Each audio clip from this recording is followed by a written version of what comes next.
Alrighty.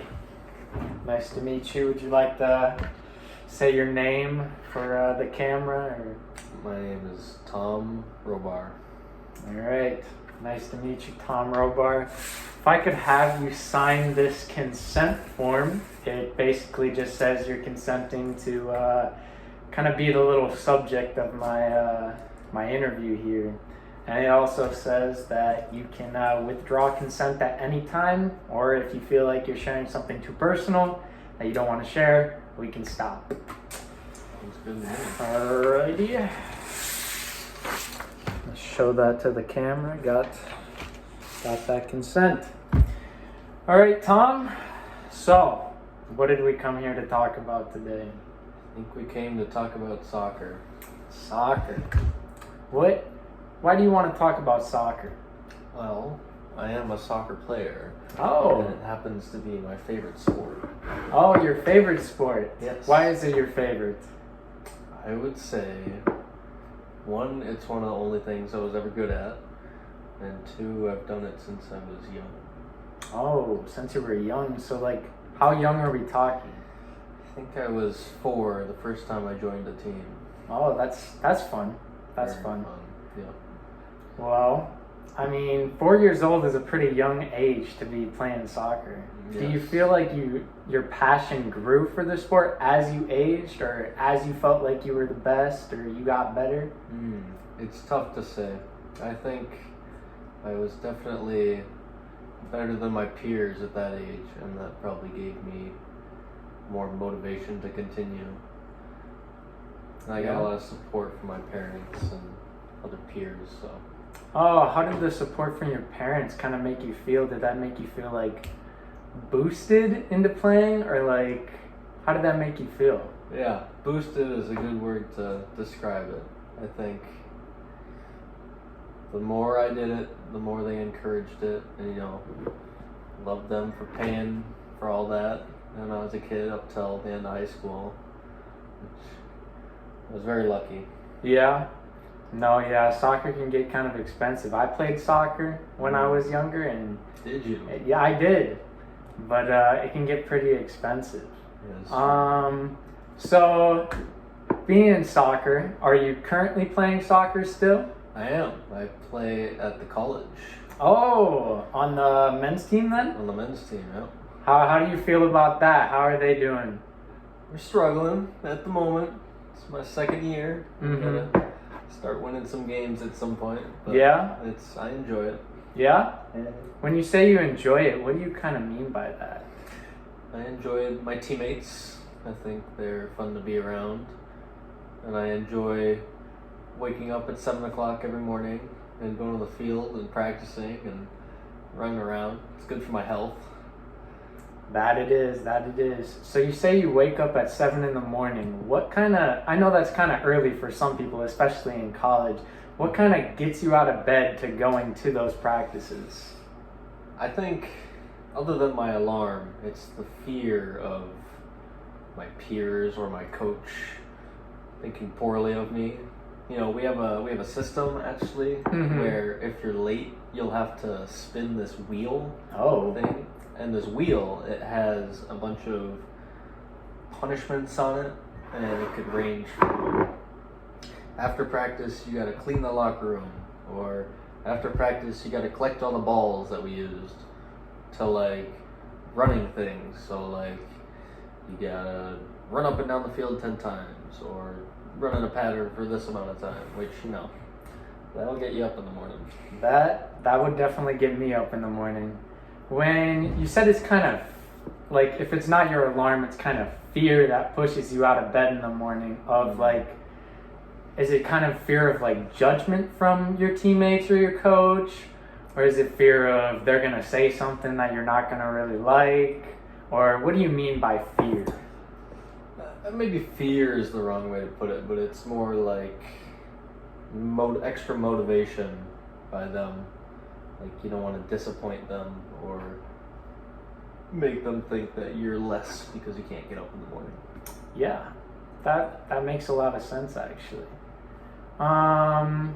So, what is your end goal with soccer? Is it just kind of like a hobby for you? Is it just something you want to do for fun, or do you kind of want to push up into like the next level or continue playing after college even?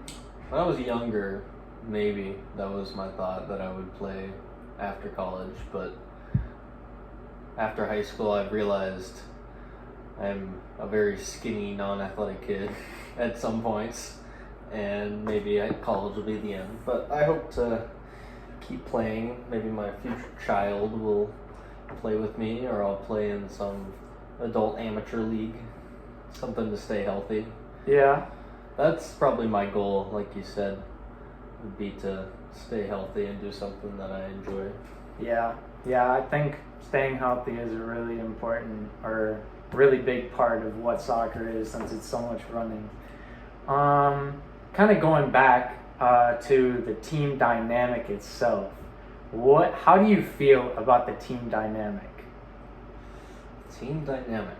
I think right now we have such a young core, a lot of freshmen and sophomores, and maybe like 5 senior upperclassmen. So I think the dynamic is like a little undisciplined, but definitely we're all close and we enjoy what we do. So I think that's good. Yeah. I mean, it does sound like there's a kind of a big age gap or big differences within the team itself. So kind of going back to the fun aspect of the game, when you do play, do you still feel it as fun, even though there's still like kind of that thought in the back of the head of like, oh, if I do this wrong, is that going to affect if I play in the future, or how someone might feel about me on the team? Yeah, you have a point there, but that's a sense of the game is without pressure, there's no point to motivate yourself and no point to want to become better at all. So I think you're definitely onto something, but I think it's a good thing more than it hurts. Yeah, that's really cool though, that you get to play on the soccer team right now. Yes, very privileged. How would you say you feel about your coach? His coaching style, how would you feel about how your interactions with him go? How he sort of sees the game versus how you see the game? How would you feel about that? Well, he has an English background, which is something that I've never had in a coach before. So he likes things done a certain way, and especially to different teams that we play. Well, the other teams we play have more of American style, which is like they get the ball and they just want to play it up, run fast. They want bigger guys. And we're kind of more smaller of a team. Like I mentioned, we have some younger guys. Yeah. And we like to, bounce the ball around, and sometimes that can be hard when we don't, especially in a recent game where we struggle a little. But overall, I like our coach. I think he has good control of the team. And as far as my interactions go with him, I can't think of a bad one. That's really good that you can't think of any sort of bad interaction with the coach. And then you said recently you did play a game and you guys kind of struggled. What was sort of the environment and the sort of feeling surrounding struggling in a game like that? Yeah, well, like I said earlier, we're not the greatest team at the moment. We have been on a losing streak. And whenever you have a game like that, we lost, I think it was 4-1. I think we pulled one goal back in the final minutes, but kind of didn't matter because we really struggled that game. Not a whole lot of connection and technical ability going on through there, and that's always tough, especially when you're trying to get better, and this game just felt like a big setback. Yeah, a setback. So does that also play sort of a sort of a motive in wanting to play better for the next time, or how do you sort of cope with that sort of setback? Yeah, I think it differs for player to player. Some players will take it more harshly, like you could see it on their faces, like frustration and kind of a little bit of depression there, but some players will take it in and they'll be stronger. Like, I think there's definitely a thing in the age where a lot of players have been there before, and others, this is their first time realizing that, oh crap, maybe we gotta work harder, maybe we gotta do something different. So it all depends player to player for me, I think. Yeah, no. And then kind of going off of what you said a little bit earlier, that some players don't take it so well, don't take the losses super great. How do you sort of either confront those players or sort of hash things out with those players if they're not really receptive to what you're sort of, how you were raised to sort of cope with struggling or things like that?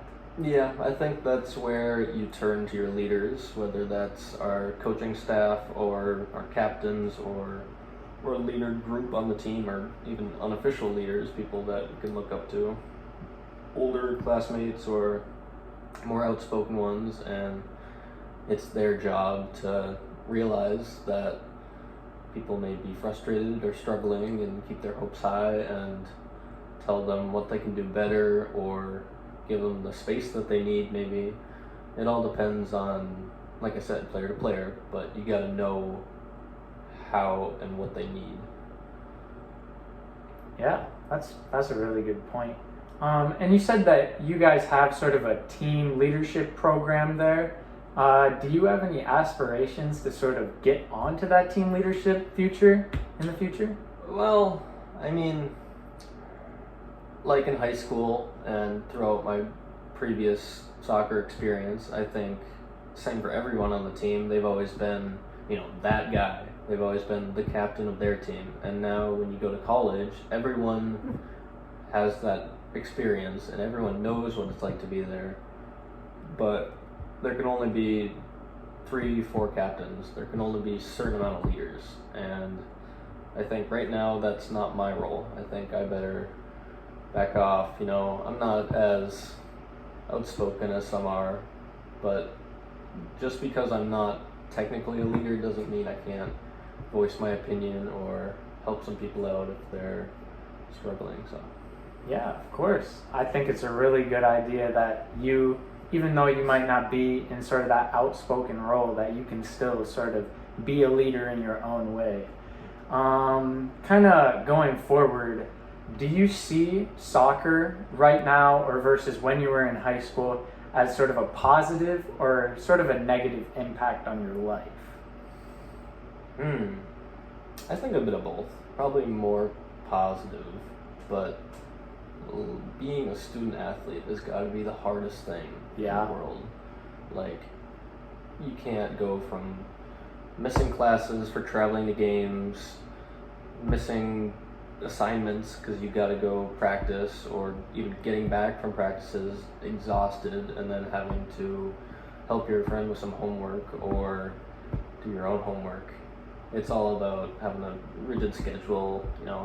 Even when I was talking about earlier waking up early, it's like you gotta be on top of it. So in that aspect I think it's negative, but positively, I've made lots of friends. I think it's good for my health, like I mentioned, and it's something I love doing, so I'm going to continue as much as I can. That's awesome. So when you say it's kind of hard to juggle the life of a student athlete, how do you manage to do that yourself? I think what's really helped me is keeping a schedule, and our coach puts out our schedule for the week. Every week he tells us when we have practices, when we have games, so it's important to know how much time you have in a day to get your work done or get your practice done or find a way to do that in between. Like what I did last year, which I should probably pick up again, is I would write down in a journal from 8 o'clock to 10 o'clock everything I had in the day and what was due and how to do it. So I think scheduling and being on top of that is really important. That is really important. I thought that was really cool how you said that scheduling and all that kind of stuff, kind of building that structure is really important to your life. Yeah. Well, that will conclude our interview. Thank you very much for letting me interview you. Of course. All right, Thank you. Thank you.